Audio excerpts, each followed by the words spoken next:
இந்த சுற்றுலா பயணிகள் பல கனவுகளோட தான் அந்த இடத்துக்கு வந்திருக்காங்க. இதுல நிறைய பேர் புதுசா திருமணமானவங்களாகவும் இருந்திருக்கிறாங்க. அவங்களுடைய கைகள்ல அந்த பாரம்பரியமா போடக்கூடிய வளையல் மாதிரியான விஷயங்கள்லாம் போட்டிருக்கிறதும், அவருடைய கணவன் இறந்து கிடக்கிறதும், அது பக்கத்துல மனைவி உட்கார்ந்து கதறி அழுகக்கூடிய காட்சியெல்லாம் எவ்வளவு கல் மனசா இருக்கக்கூடியவங்களுடைய மனசையும் கரைக்கக்கூடிய வகையில தான் இருக்கு அப்படின்றதுல மாற்று கருத்தே இல்லை.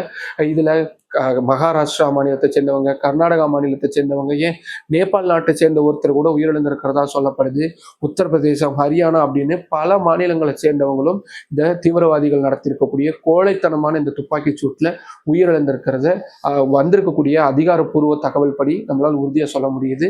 இது வரைக்கும் 24 25 பேர் வரைக்கும் பலியாயிருக்கலாம் அப்படின்ற தகவல் சொல்லுது.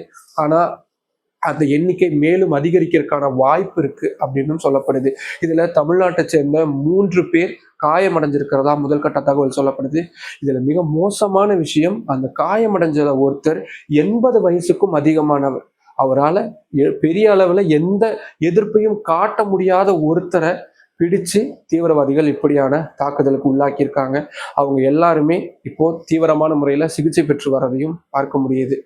இது வெறும் அந்த சுற்றுலா பயணிகளை மட்டும் குறிவைத்து நடத்தப்பட்ட தாக்குதலா நம்ம சுருக்கி பார்க்கவே முடியாது. இந்தியாவின் மீது, இந்தியாவின் இறையாண்மையின் மீது நடத்தப்பட்ட தாக்குதலா தான் இதை நம்ம எடுத்துக்க வேண்டியதா இருக்கு அப்படின்றது தான் மிக முக்கியமான விஷயம்.